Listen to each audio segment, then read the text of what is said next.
The asparagus gene is strong with this one. Yes.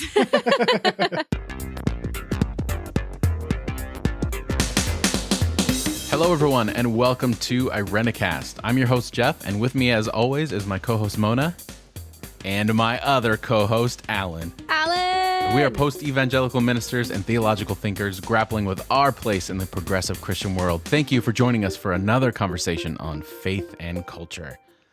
This week, Alan is back, and we are going to be talking about pilgrimage.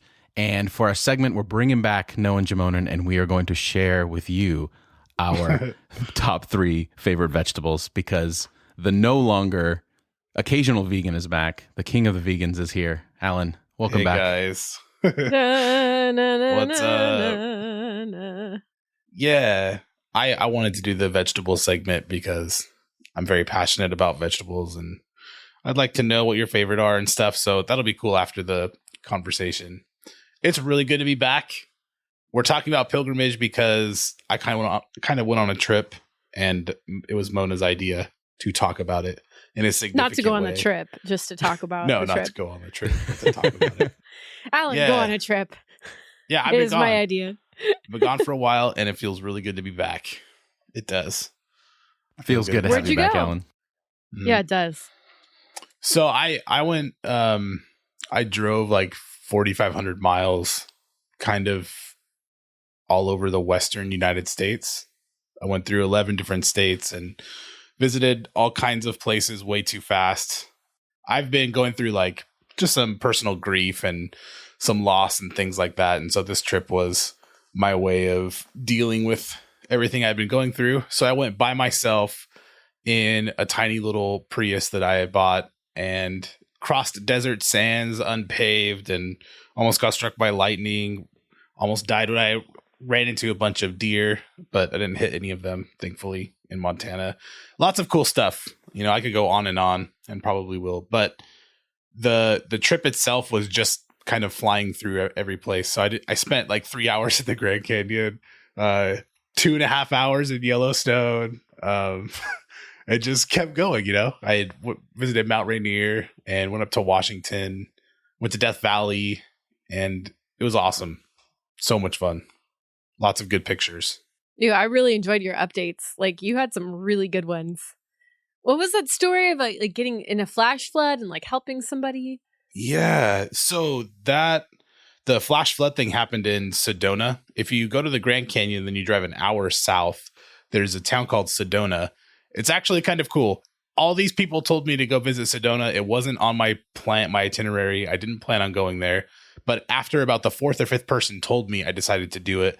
And apparently in the 60s, all of these like spiritual things converged. I'm not like really well versed in the tradition, but apparently like all the psychic energy and creative stuff and different religious stuff focused on this one town. And there's like places where you can stand and you feel the energy. Just Did you kind of like feel really it? interesting stuff.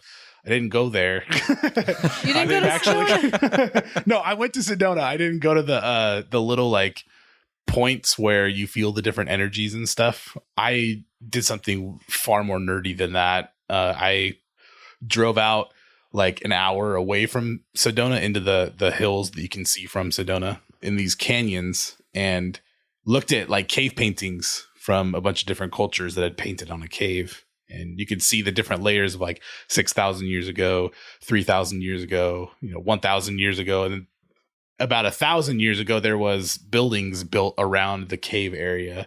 But you can see like this big layer. And then there was graffiti from the 1800s and then the 1920s and stuff like that. So it was just fantastic. And while I was there, I got caught in a rainstorm.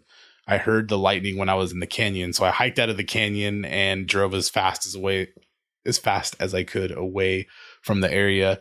But eventually I got caught, and about 5 or 6 of us were hunkered down in our cars for like 2 hours, and it was washing cars off the road and stuff like that. Oh on a really my steep goodness. side of a hill. Yeah. So it was really fun. I I'm got glad to you're see- okay. Especially if you were in a Prius, man. That thing will get blown away by the wind. I name my Prius the Twig, like the blueberry from Psych. And I asked the lady when I bought it if I was buying into a culture, because I didn't know anything about Priuses and wasn't planning on buying one when I went there. And she's like, "Oh no, you'll be fine." And I've gotten looks from people while I'm driving. And you're a vegan, like you're Prius driving You're vegan. living the stereotype, man. Yeah, I get like nods from other Prius drivers, and I'm like, "What are you?" What are you No, it nodding is a about? thing. I had a Prius. I sold it last year, but mine was named did? Lady Guinevere. Wait, are you serious? Yeah, That's she so was nice to know. elegant. Like, That's very elegant. not to get on too much of a sidetrack, but it's really nice to know that we all name our cars. What is yours named? Ours, we have our small Honda Accord is Tobias, and our new Honda Pilot is Cisco. Funke. Yeah, and my daughters came up with the middle name out of nowhere, so it's Cisco Ninny, and then our family's last name. I don't know why they decided Ninny, but so Cisco Ninny. That's so funny. Because of that, we always named our cars because Jeff did, and we named the van we had during youth ministry Paul Blart.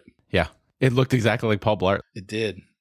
It's true. So the thing about my trip and this episode, I was thinking that maybe my trip wasn't a pilgrimage because it all started because I was going to hike for 3 days with my older brother, and just be away from cell phone service, hike up to a glacial lake really high, and which was awesome. So I guess there was places I was going. I was going to all these places of interest.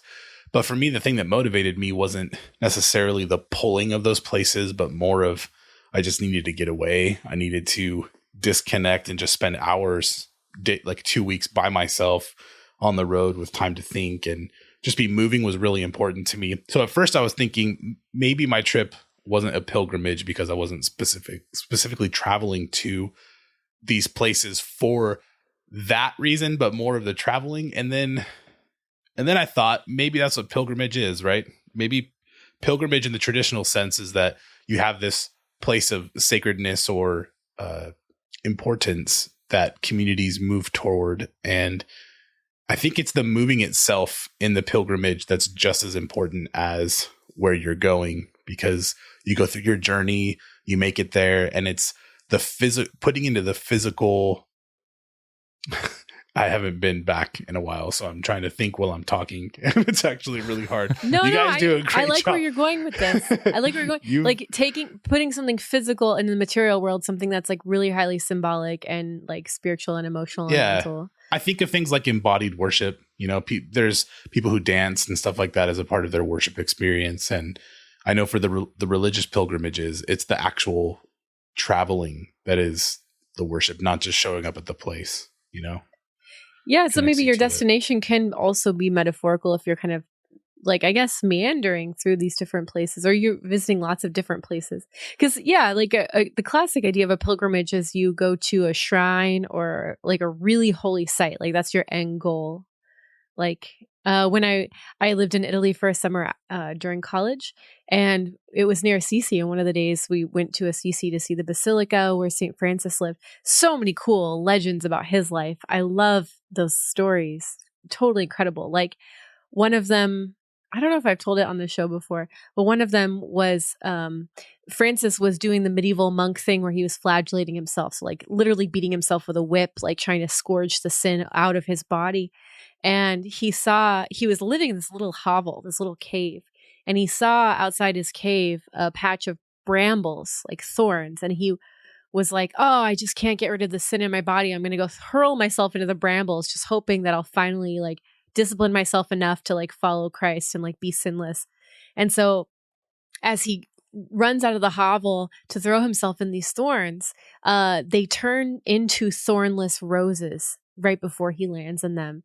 And so it's a story of grace in this Franciscan tradition. And you can visit the Assisi Basilica where St. Francis's hovel was. The basilica is built on top of it. And there's still these thornless roses growing outside of it, which is the coolest thing ever. Are you allowed to jump into them? You're not allowed to jump into them, but they claim that they're like one of the only places in the world they grow. I don't know the type of flowers. I'd never seen flowers like these before, but it was so cool to see the pilgrims. Like people walk the Franciscan Trail. I don't know where it starts, but it's hundreds of miles long. It's kind of like the Appalachian Trail or Pacific Coast Highway. People hike it for days and days and days to see these pilgrims like road weary coming into their final destination to see this very holy site where St. Francis lived was so moving. to see the sacrifices that they had made to do that. So I've heard from people who have gone to places like that or have done big trails like the John Muir Trail that leads up to, what is it, Yosemite? And I always hear people say like, we have to, I hope that this is always a difficult thing to do. I hope it's always difficult to get to where we are, like hiking up to somewhere where there's no road access and stuff. I went to Mount Rainier, and you could drive basically right up to the base of all the mountains around it. So you just drive. I just drove up to a trail, hiked 3 or 4 miles, and drove away. And I just had this like amazing experience, but it was really easily accessible. And I've heard before that keeping things less accessible or having to walk the trail to get to where you're going is part of the process. Yeah, Christianity doesn't really have a like we have places that people pilgrimage to, but we don't have like a pilgrimage ritual, right? At least that I'm aware of. If some traditions do, but it's we not don't. like the pilgrimage to Mecca or Jerusalem. Yeah, a lot of Christians do. It's maybe not as explicit, but when you go to Jerusalem, especially for like Greek Orthodox or some other places, there's the Church of the Holy Sepulchre where the divine fire is lit every year. I think there's like a really big impetus to go see it. Not in the sense that you have to, or it's a commandment or something, but from early Christianity, it was fascinating going to the Holy Land and seeing all the sites that had like big churches and cathedrals built over them, because Constantine's mom apparently went through the Holy Land and did a little trip and discovered places like where Adam was buried or where Jesus was crucified. I think that's like the same spot, actually, where Jesus' tomb is at, where Mary's birth was at, where all these different places are at, and then built churches on all of them. And for hundreds of years, thousands of years, people traveled from all over Europe to get to the Holy Land, to get to these churches, to have this special connection with that place and to bring to life, like where the apostles were and where the stuff in the New Testament was written. All because Constantine's mom said so? Yes. Well, I think they were making if you think about it, I mean, pilgrimage was built into the Christian tradition before Christ, like the Jewish tradition. And Jesus in the New Testament is moving toward Jerusalem in all of these passages. And it's like the path that is very important. And so like that from the beginning was returning to Jerusalem, seeing the place where Jesus had walked his own pilgrimage toward this confrontation was an important part of spirituality. It got interesting that like whole crusades and stuff were fought over the idea of pilgrimage. A lot of people say that's where it really started, was the denial of pilgrims to come to the Holy Land. You know, people that were getting robbed or beaten up or turned away. And so wars were fought over the fact that they didn't have access any longer to these places. And that's how important it was to them. I think maybe that's not so much the case anymore with Christianity, but for most of our history, we have been pilgrims. So for you two, is there a place that you still want to pilgrimage to, like a significant place? I don't know. I kind of wonder if we can pilgrim the same way that people did before mass media and whatnot, because we see pictures of these places. We have books, we have the internet, we have cell phones, we have access in ways that if you decide to go on a pilgrimage in the 1600s, you don't know if you're going to come back home. You don't know if you're going to make it back. Like that's that can be a life challenging, life threatening situation in some ways. Like if the roads aren't clear, if you have an accident, you can't reach home. Like there might not be routes to send mail back. Even you might not even be able to communicate with your loved ones. So that's like that's a monumental decision to go on a pilgrimage. Well, maybe the modern pilgrimage then is that much more important about the journey itself than the destination. Yeah, because it's so easy. I think the question is, what does it do for us? Like, I think connecting us to the material world is definitely like saying, like, these actual places where these things happen matter. And like visiting them maybe connects us to the people who experienced or went through or performed those miracles or whatever holy thing happened. And like it connects us like viscerally and tangibly and historically and like metaphysically to those people in those times.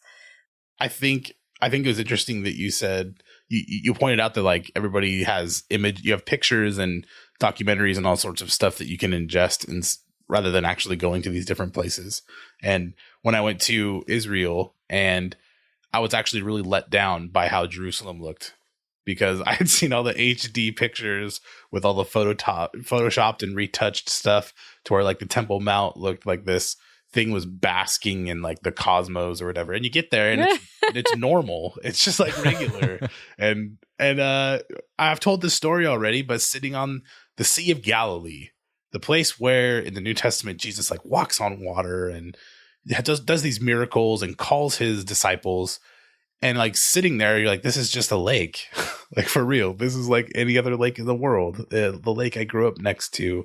It's just like that. I could be sitting there right now, not looking at Tiberias, but mountains in Southern California where wildfires had burned all the trees. It looked very similar to me. And I think like that is actually an important part of the modern pilgrimage, is that reading and thinking about our traditions about like physical places in the world really romanticizes all of it. But once you get there, like all that romance is really stripped away. And if you still have like we're talking to post evangelicals, right? Like that's where our context is. That's who we are as a post evangelical. Like I still hold on to the fact that God has operated in human history, and Jesus, God was operating in Jesus and the life of Jesus and what he did. And so to think that God was a part of just like really basic stuff, regular, untouched, unrefinished stuff, is a very cool thing. And so that's what pilgrimage did for me, is it connected me to it, because the place I went to was just ordinary like me, So maybe it like it unothers the other. Yes. So like what motivates people to go on pilgrimages? Because I think I kind of had a pilgrimage of my own, actually. I've talked about getting divorced a couple times on the show, but about 3 years ago, after all the dust settled, I just needed to start over. And I was living in California at the time, and I was like, screw it, I'm going to go to school on the East Coast. So I transferred. I was actually had completed a year of seminary already, so it was tough to go through that in seminary. But I decided to transfer to a school on the East Coast, and my sister and a friend and myself packed my tiny Prius. We packed Lady Guinevere to the gills with just enough stuff to get by, and we took a 2-week trip across the country together. And that was one of the most healing, incredible journeys. And I think you could call it a pilgrimage. Like, I wasn't going to a holy site that existed, but I was going to like my future life and a place that I was starting over and rebuilding like myself. And that became a really sacred experience. And in fact, my sister, Maddie, who is an incredible songwriter, wrote a song about this trip that brings tears to my eyes every time I hear it. It's one of the most beautiful gifts that anyone's ever given me. And we're going to play it at the end of the episode.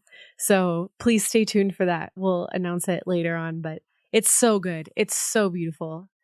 But it talks about love bringing you home. At the end of the road, there's a love that will bring you home. And I think that's the point of pilgrimage, not only to journey out, but to come back home and to see home with new eyes, and to rebuild yourself, Yeah, you went, it sounds like you went to be changed. And I think that's why a lot of people go on pilgrimages, is they expect an experience that will change them.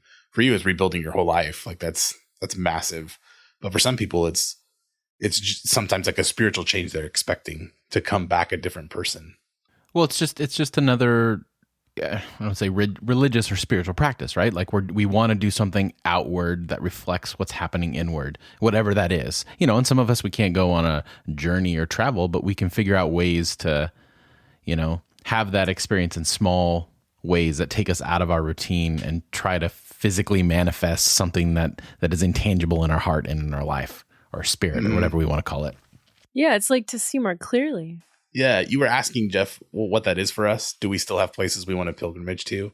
And actually, the reason I went on this trip instead of flying somewhere where I really wanted to go is because I've been in grief, I didn't want to go to those places that I've been wanting to pilgrimage to, because I didn't want the grief to touch it for some reason. This is my own thinking. And I just went to all the other places like the Grand Canyon, Yellowstone, that weren't like huge in my heart, but places I wanted to see. So if I had to say like a place on the planet that I still want a pilgrimage to, it would be Ireland. And I've thought about this since I was a little kid. My great-great-grandfather was an orphan in Ireland, and he was orphaned when he was like 11 years old. And the nuns took him and other orphans and would leave them on the edge of the pier when the sailors were leaving to take cargo over to America. And out of the hope that maybe someone would take pity on one of the orphans and pick them up and put them on the ship, right? And so he made it over somehow and came to America. But like my history goes back into Ireland, and I have other parts of my family that are Irish too. And I just want to go to that island. Like when I think of Ireland, I think of this just massive island with a life of its own, a history of its own that I'm somehow a part of. And I just imagine like going back to Ireland, and as soon as I get there, going to the ground and like sinking my hands into the soil, and that just reconnecting for some reason with all of that history that is still a part of me and is like still in my veins and stuff. So that's where I want to go for my pilgrimage and have this epic romantic experience. What's going to happen is I'm going to get there and it's going to be disgusting, and there's not going to be green grass anywhere, and it'll be nothing like I thought it. Nothing like I thought it would. Or you could get there and be like, "Hey, this is where I want to live for the rest of my life because it's so wonderful." You never know though. That's a big question mark, right? So it's Ireland for me. What about you guys? Where do you have places you want to pilgrimage to? I would have said Jerusalem before, like that was highest on my list, and I've been there, and it's just awesome, astounding. I know Jeff's been to Jerusalem. Yeah, I went a long time ago, but it wasn't for, I don't know, it wasn't for any kind of pilgrimage thing. It was still great and it was still wonderful, but I think I was a little too young to fully appreciate everything. As far as pilgrimage, I don't know if there's a place that I want to go. I don't know. I don't feel that connected to a bigger story, or at least a family, bigger story like that. I thought about it. I think I've already had. Wasn't that Chicago for you? Yeah, that's what I was just going to say. Like, I feel like I've had my pilgrimage was, my grandmother was a very significant person in my life. Like she was my parent, she was my grandparent, she was everything. And when she passed, there was a lot of, it was a lot. It was very stressful because I was in charge of her estate, and there was a lot to deal with. And we got to this point, and we've shared this before. And then if you listen to the episode with my wife a few weeks ago, she shared this. But we kind of got to the end of all that stuff with the estate, and there was this freeing thing. And my grandmother loved Chicago. She would always talk about Chicago. She would always, want to go there and remember when she was a kid and she grew up there. Like she just loved it. And like she would vote for anyone as long as they were from Chicago. So she'd be very excited to know that Hillary Clinton is in the running this year. And she, even when I grow up, like I didn't have a dad. So all of my sports, my grandmother loved football and basketball and baseball. She would always watch it on Sundays, and it was always the Chicago team she root for. So this is like just rooted in there. So when all that stuff was gone, and at the time my wife knew she was pregnant, we planned a trip to Chicago. And it still is like the best, most significant vacation I've ever been on. Like it was like being in this place that my grandmother had talked about so much, and being there after this one phase of our life had ended sort of, and a new one was beginning because my wife was pregnant. And it was the best trip ever. It fell apart shortly after that when my wife miscarried, and it threw us into this whole tailspin for years after that. But still, really, it doesn't take away from that moment. Like I still look at that 2 weeks there, and it was really significant, because even just personal changes for me were happening in that. Because obviously, probably when you find out you're going to be a father, there's some reflection that happens, and I don't know. It was just this. It was like a 2 week long sigh of relief. At the time, I didn't know it was going to be the quiet before the storm, but in that moment, it was great. It was amazing. And I feel like that was kind of the only place for me that had that kind of significance. That's fascinating. I mean, like it felt like a really spiritual, would you say like a spiritually refreshing place because of your love for your grandma? Like you think it was more than that? Yeah, no, it had ripple effects, because we got back and it was, there was like a 2 or 3 weeks before my wife miscarried, and we found out before that happened, and it was just like this breath of fresh air. Like I I don't know. It was one of the few moments where I could say like I can put this small period of time as it being a major shift in the way that I interacted with the world around me. That So was kind in a of positive way, not in sacred and transforming in a way. yeah, very much so. And Wow. that's what pilgrimage is about, is that this place has a life of its own. You know, your grandma talked about Chicago, and Chicago has a life of its own. And you encounter that and are changed by it and transformed. Yeah. You know, as you're talking, I'm reminded of something, because when you first asked, you know, where are you on a pilgrimage, I was like, I haven't not sat around daydreaming about a specific place, but I remembered on the trip that we took across the country visiting New Orleans and not realizing that I wanted to go there, really, like I had a specific desire to. Not that I didn't want to go, I just kind of felt neutral about it.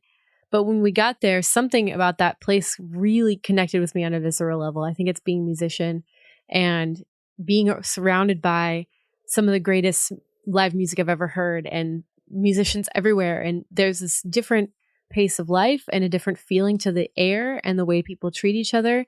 I felt like I could connect again to like the magic of the world that I had lost touch with, this connection that I hadn't had for a long time, maybe since childhood. I still to this day can't explain it, but something about that place like revived something inside of me that was like this like lost creative urge, like this this desire to exist in the world of enchantment and love, for art in particular, and for being with people. I don't know. Yeah, something about being there really, I feel like, kind of almost changed me. So I guess maybe that's, but I didn't know I was really going there on purpose. We kind of went there because, you know, the other people in the car were like, oh, it'd be cool to go, and we know someone there we could stay with. And then once we got there, something like clicked for me. So I think I'd like to go back. I'd like to go back and listen to more, maybe go to Satchmo Fest. Like they have a giant jazz fest to commemorate Louis Armstrong's legacy. Go back and just like bask in that art that's being created. And it's interesting that I've heard about the musicians in New Orleans. There's very much a culture of like not making money on your art. And so it really is about being in the moment and being together more than probably almost any other live music you'll ever hear. It's a cultural practice down there to be completely and utterly present with that music that's being made then in that particular context. So, yeah, I mean, a lot of people have talked about how magical that space is and that the culture. So I got a little taste of it. You'd want to make a return trip. I'd want to make a return trip, yeah, footsteps. and see if I have the same set of feelings. Maybe it was just that one time in the past that I had that kind of connection, but I don't know. Sometimes you just go to a place and something clicks. It's the weirdest thing. It's like, I don't know why, but I'm standing on holy ground and I got to take my shoes off. I'm not even sure why I'm taking my shoes off, but it just seems appropriate in this moment. and lest it sounds trite, like that could be anything for a lot of people. I think about even universities, even schools. Some people look at those leaving home and going to that school and being a part of the life of the school, being their pilgrimage. Ta-Nehisi Coates, is that how you say his name? I don't know how I think it's Ta-Nehisi Coates. Ta-Nehisi Coates. Yeah. Between the World and Me, just an amazing book. And in it, he talked about Howard. I think it was Howard was like the Mecca of the like African American studies or something. I forgot exactly or how to describe it, but basically it was this place where you had all these people doing all of this work, and so much culture was represented, and it had this huge life for him of its own, that going there was like going to a pilgrimage. So I think a place having life of its own is kind of necessary for that, you know, for the pilgrimage to happen, is that you're moving to be a part of something that's not you and not your life and not a part of what's normal. And so for some people that's completely human generated, humanity. And for some people it's this miracle. God has broken into the world that God is usually not a part of and did something fantastic. I think we've done a lot of work breaking down the idea that there's these two different worlds and God doesn't live in our world. but this is God's world. We share this world with God, and so to say something's human or divine and cut those things in half is maybe to do a little bit too much violence to the idea that God still works with people and in human culture.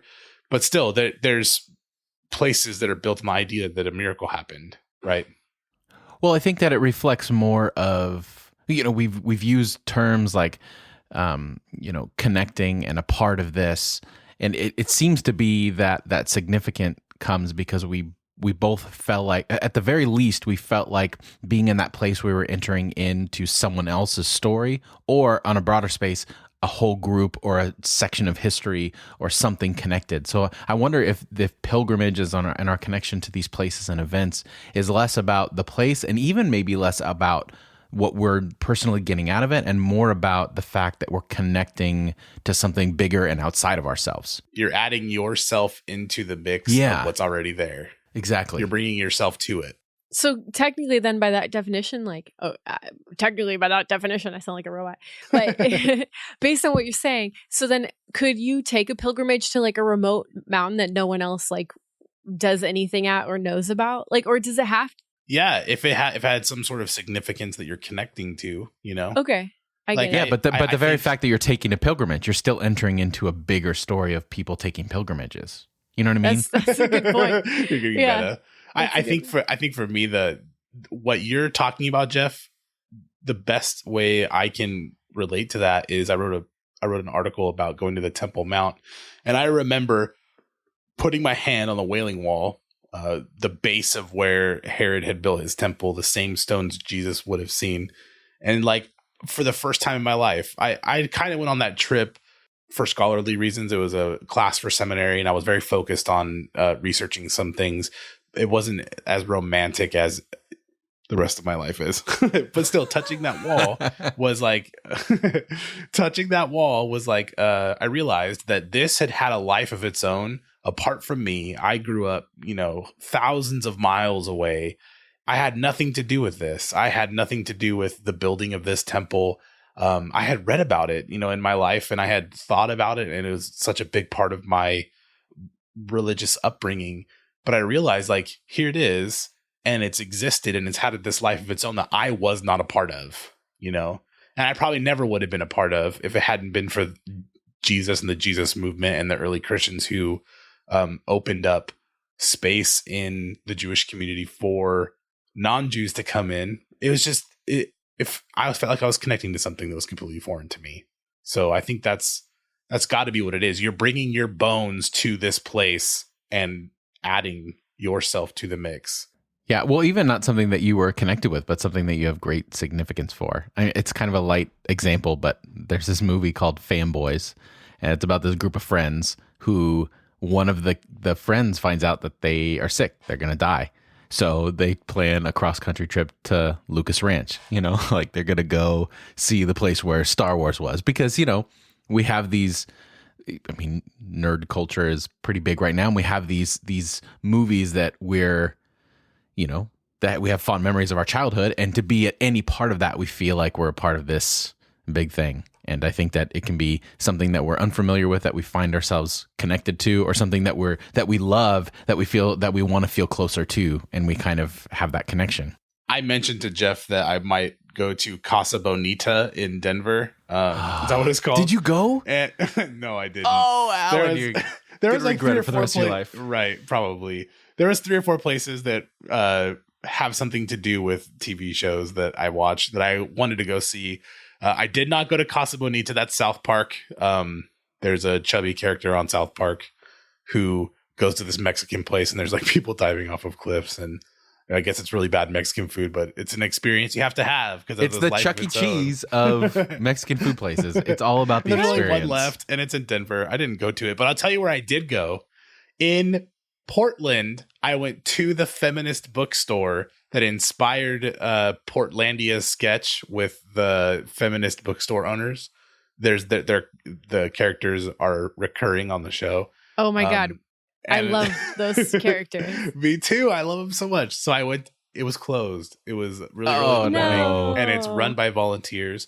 So I put my body up against the glass and felt all the space that my masculinity created between me and the feminist world, and I could never possibly be a part of it. Women and women first, Alan. And people drove by and were like, what's this guy doing? But it felt good. But see, and then hilarious. I went, Portland is weird. Then I went to the world's smallest park. I was circled up by a bunch of segways at one point. I was stopped for a light and just segways came out of nowhere. Probably 30 or 40 of them just circling my car. But see, that's what I'm saying. Like we make light of all these different things, and you talk about I talk about Star Wars, and you talk about Portlandia and stuff like that. But even like that pilgrimage where you feel like you're connected to something that you love, but it also is a segue. Sorry, I didn't mean to say that. Into like connection with others, because when you retell that story, when you share your journey, like you now have, whether it's a light, fun, personal connection because you were a part of some sort of pop culture, or whether it's something deeply significant and religious, like when you talk about that, you're entering other people into that in a way. And I think it's powerful. I think our stories and our journeys, they draw us into something bigger. And if we allow them to, they draw others as well. I recently read a book about memory. This is so interesting that you're saying this about story. And it was saying Moonwalking with Einstein. It's a really fun book about memory and the history of memory and memory palaces. Someone's told me to read that. Might have been me. With Einstein. Yeah, it's a fun book. Yeah, maybe if I read it, I would remember if you told me to read it. Maybe. So it's about this like journalist who starts studying memory techniques and then ends up through various turn of events competing himself in the World Memory Championship, like getting really into all these techniques and geeking out about it. So it's really fun. It's his own story. But he said he was talking in one of the chapters about how people actually not only have better memories later in their life, but they remember more of their life if there are significant milestones in that time. Let me see if I can get this right. So people who have like lived humdrum lives, they'll get to the end of their life and they won't really have clear memories about their life. But people who've had like milestones in their life to like mark the time being passed have much more vibrant memories of their life. Like if you don't make vibrant memories, everything kind of starts mushing and scrambling together. And at the end of your life, you might actually not be able to remember hardly anything. It's so crazy how this works. I think I'm paraphrasing this correctly. If I'm not, go read the book and tell me I got it wrong. Yeah, and correct her. It's funny that I'm not remembering this properly.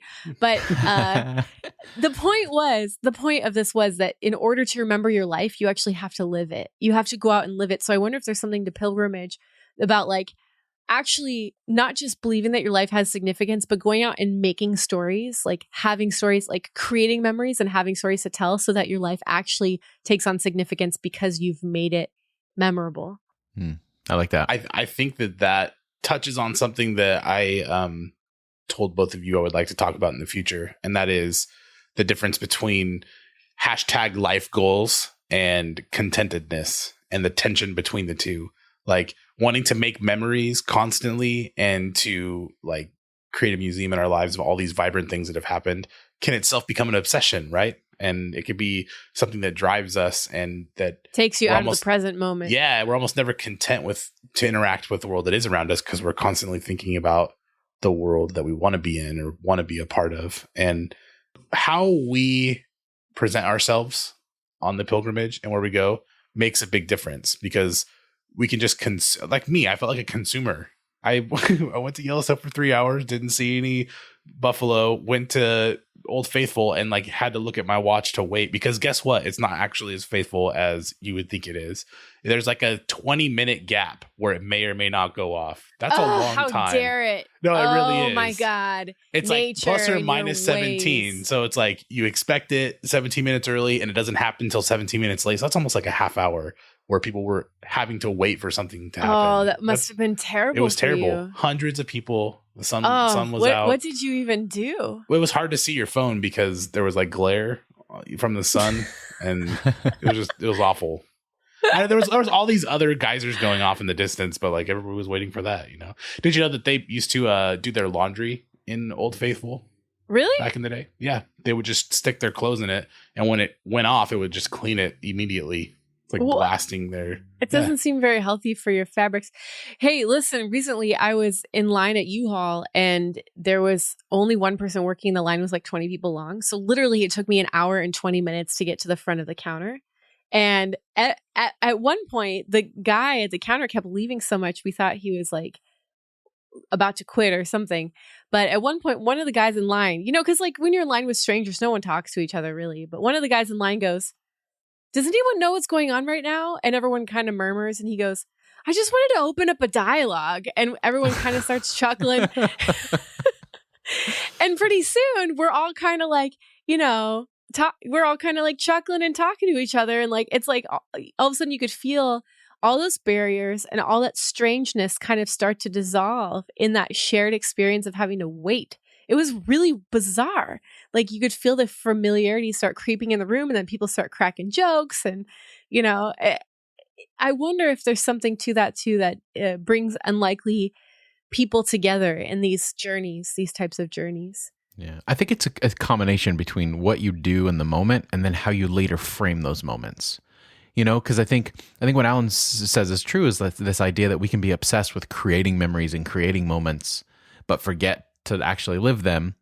But at the same time, like we've already lived a life. So when we reflect on that life, when we reframe our past, how do we divide it into eras and really reflect on what things changed us and what didn't? And, when I think back on my history thus far, I feel like maybe this is just the OCD in me, but I've segmented my life into these eras that I know there's these significant shifts in the way that I thought and then how that changed our lives. So I think that part of the pilgrimage is also a bit of reflection that helps us give a reframing for what we've already experienced.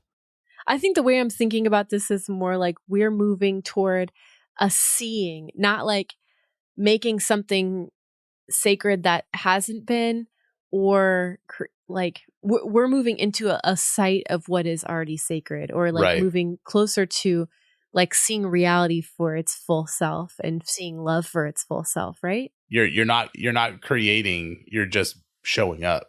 You said, Mona, like in the course of this conversation, like as we were talking about places, when I was sharing my story about Chicago, how that reminded you, you know what? That moment that I had in or New Orleans was very significant. So I think part of it, I don't know. I think it's a combination of all those things. Maybe you help me see it. I don't know. Well, maybe the the point of pilgrimage is this idea that it brings everything together. You know what I mean? Like past, present, and then a new desire for the future. That it's this I don't know, rejuvenation of like stirring up what's old and sad and tired. Yeah, it's like the Sixth Sense moment. Like it all fits. It all makes sense. The one thing I wanted to say about my trip and pilgrimage was this is stupid obvious, but in grief, like experiencing loss and grieving and having like your world kind of turned upside down is such a difficult thing for me. And knowing that there's really big stuff like the Grand Canyon, all the space in the earth, or cities like Portland, and culture and TV shows that are based off of it, like Portlandia, all that big stuff exists and is still there, even if I'm not. Even if the whole world like around me changes and everything changes in me, there's still these other things. Mount Rainier is still going to be Mount Rainier. You go there thinking it could be flattened. It could, something could happen to it. But once you're actually there and you see how massive it is, you're like, that's not going anywhere. That's still going to be there, even if I'm not. And so just beholding the otherness of things and the bigness of things kind of reoriented me a little bit for my trip. That's good. So maybe the real lesson is don't try to put a formula on it. Just experience life and do what you do and do it well. Pilgrimage is about formula. It's all about, it's important. You have to stop at this place. You have to make these steps, Yeah, it definitely has to have some structure to be a pilgrimage. Yeah, but my structure is going to be different from your structure. Right, but it has to have the structure, I think. You can't just like, I think like that's what differentiates like just a road trip from pilgrimage or just traveling or tourism from pilgrimage. Like pilgrimage has like a depth to it and a groundedness and a spirituality and awareness and a, presence to it that other trips don't have. And for the purposes of personal edification and learning, like to be a deeper person. For my trip, it was mostly tourism. but there was probably the best instance of the spirit of pilgrimage was like seeing Death Valley. I knew I wanted to go there. I wanted to be on the lowest. I wanted to be at the lowest place on earth when I was at my lowest, just because it felt right. That sounds makes sense to me, man. It does. I think there's a lot of truth and significance in that for sure. Again, I think it goes back to that idea of I think it's important for us to find external examples or experiences of what's happening inside, because it's part of the grieving process. It's part of the celebratory process, right? Like it's part of every emotional process is trying to get it out there in some way, shape, or form. All right. Well, I think we're running to the end of the time. Are there any final thoughts on this subject from any of you two before we move into our segment?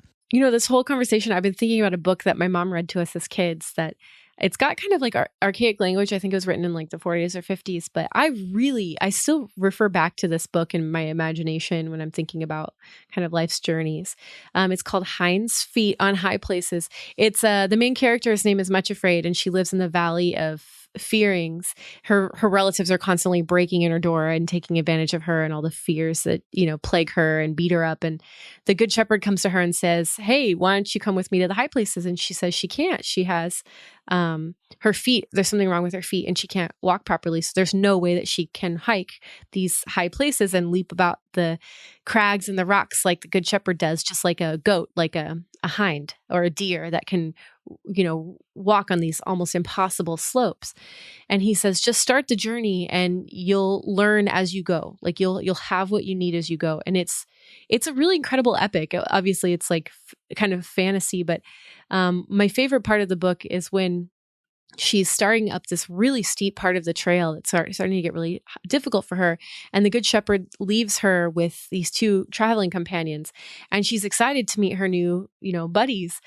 But then they show up and they're these like towering, like shrouded, kind of scary looking figures. And she finds out their names are Sorrow and Suffering. And those are going to be her companions. And she's pissed at the Good Shepherd. She's like, why did you give me these are the worst companions ever. But then she starts to learn that they have they bring her strength and they bring her solace and a sense of support that she didn't expect. So this book has really got a lot of amazing gems. And I think for anyone who's been through hard things in life, it's got a lot of relatable elements to it. But that's a book I recommend. Is the Good Shepherd Jesus? I think so. I think so. It's a Christian book. It's interesting though. I think it's got a lot of interesting points in it. My final thought's not even remotely deep. So here it is. I think you should walk somewhere, like really far away. Like pick a point. And this is something I've been planning on doing for myself.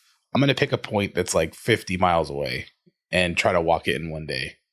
I think for me, the biggest thing that I've learned so far in my life, which is not very long and I haven't done a whole lot, but just realizing that there are like sacred things all around us and that regular life is itself a gem, a cathedral, a Mecca, like all these places that everybody holds up.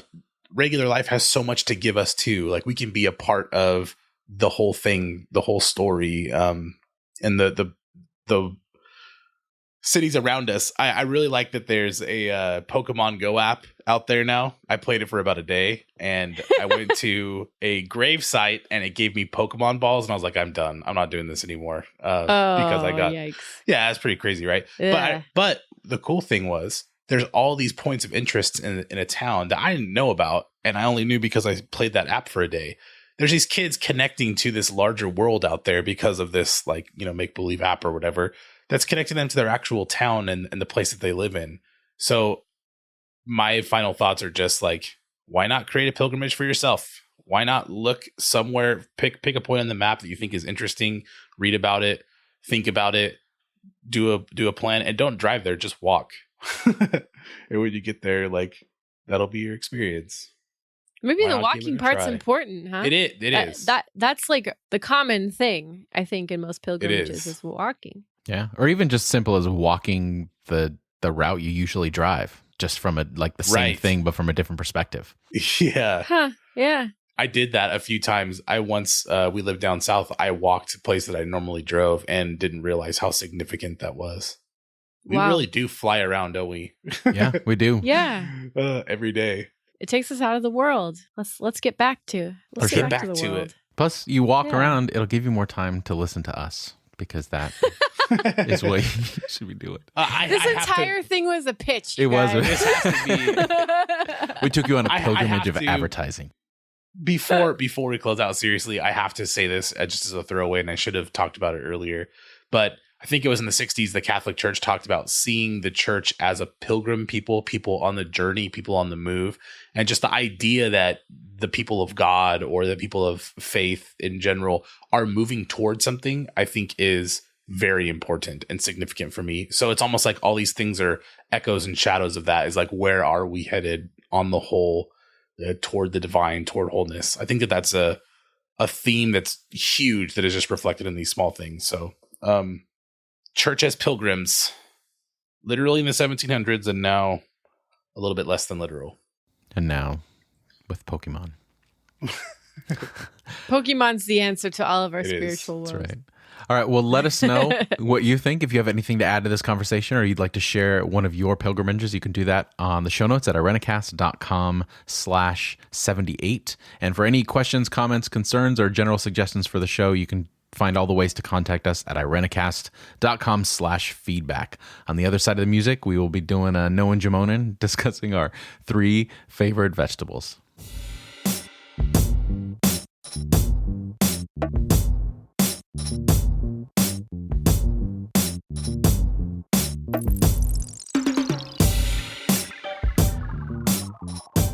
So, Knowin Jemonen, this is a segment that we do to share a little bit about ourselves. We've come up with a name for ourselves. This is our celebrity trio name. We've explained this several times, but if you're new listening, this is what we do.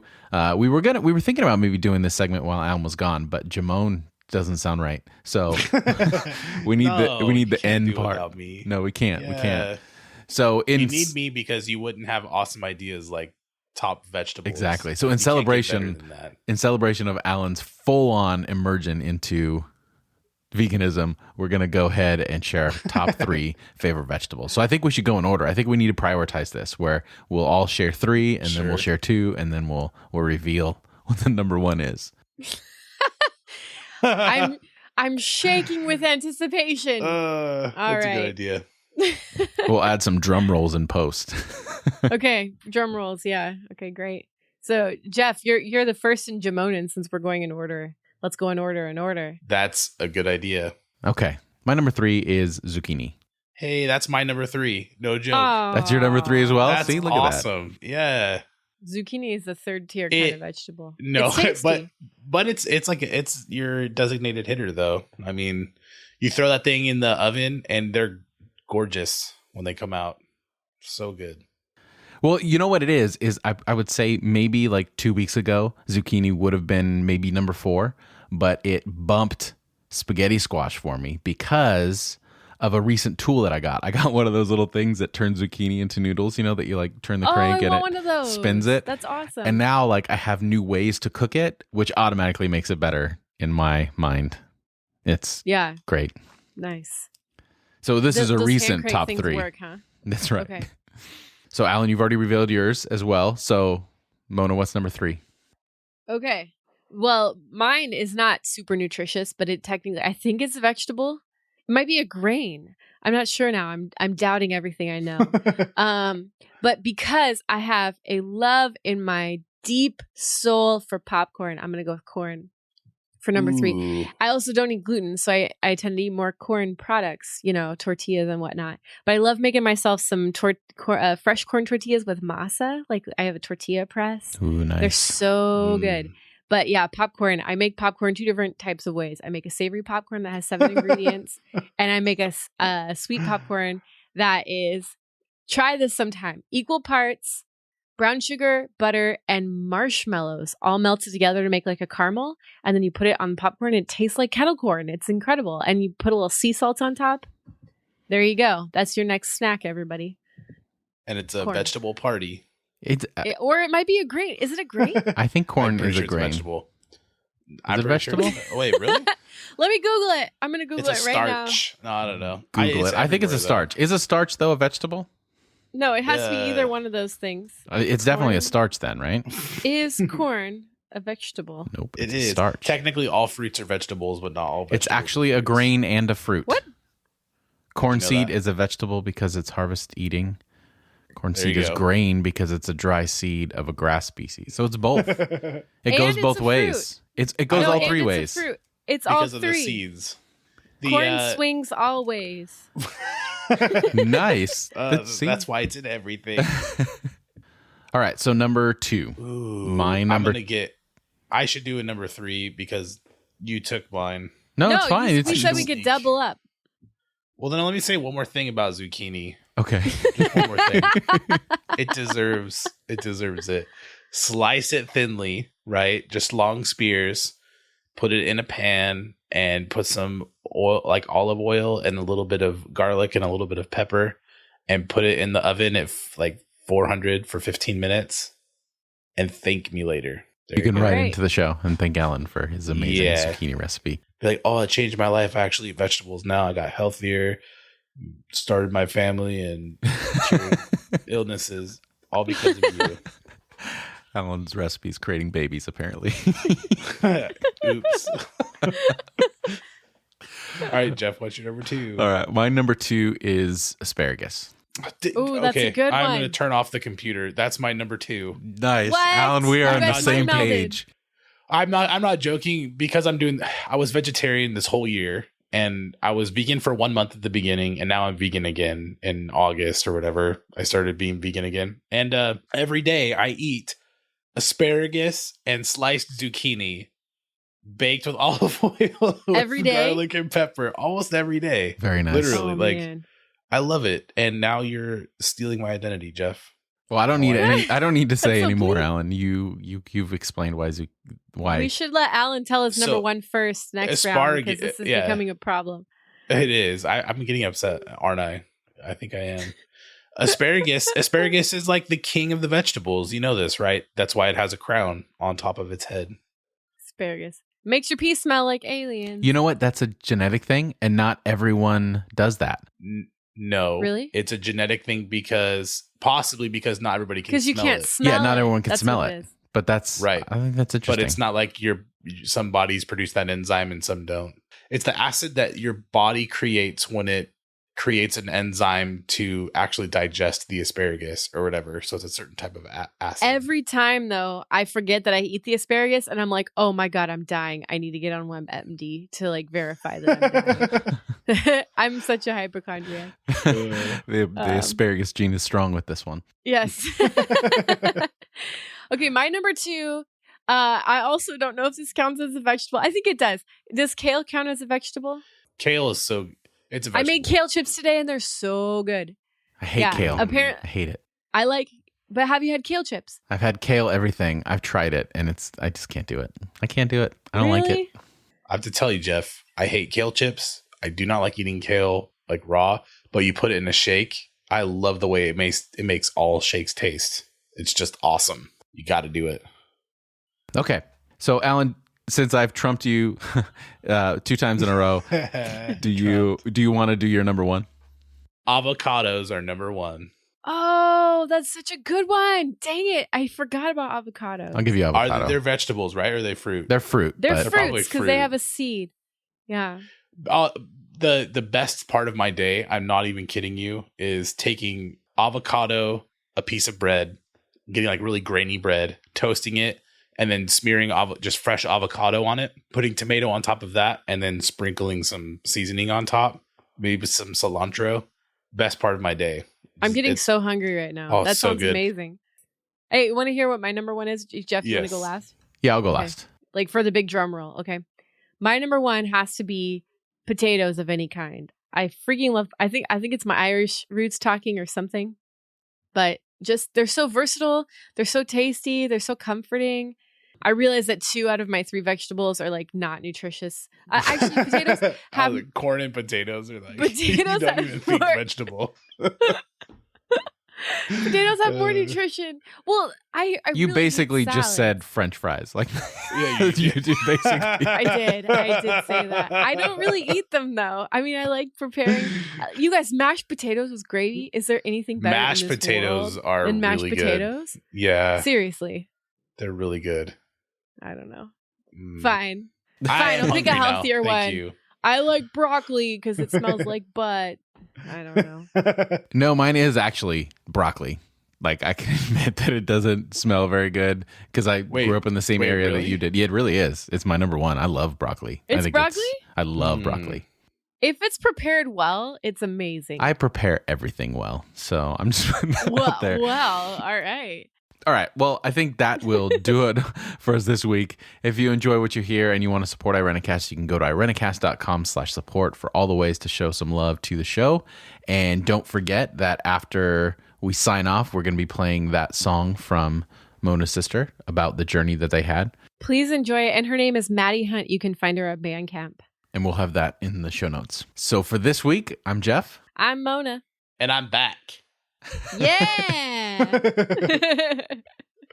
Thanks for joining the conversation. We packed our bags and headed east to find another life. Tied up every loose end, kissed our mama goodbye. I saw you were in pieces and I wanted to make it right.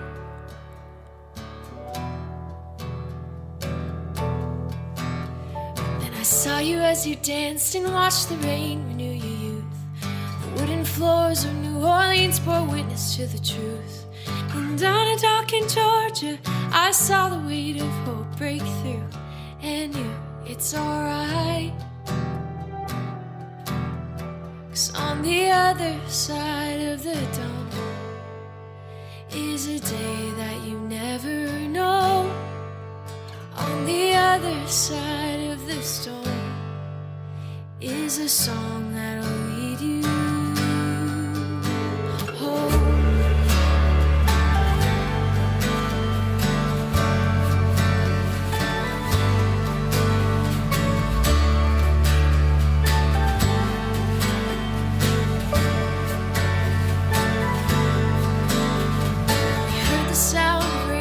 Falling on our TV, silly hats and scary bugs and wild donkeys. I think I ought to see the storm cloud thundering all through the night.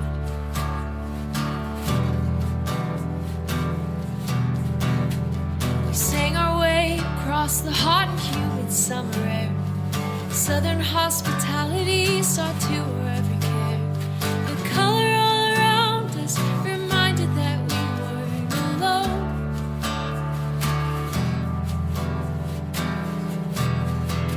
On the other side of the dawn is a day that you never know. On the other side of the storm is a song that'll lead you. On the other side of the dawn is a day that you never know. On the other side of the storm is a song that'll lead you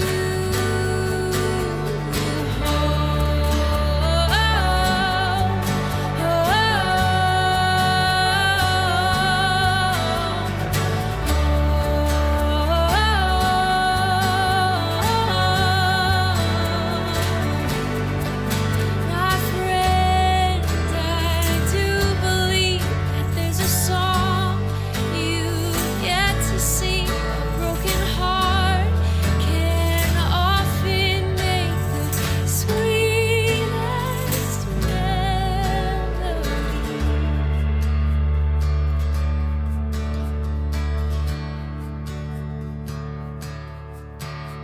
There's sunlight in the forest and summer on my mind. The sound of birds and grasses in the wind are keeping time. I can feel the distant scenting in my heart returning.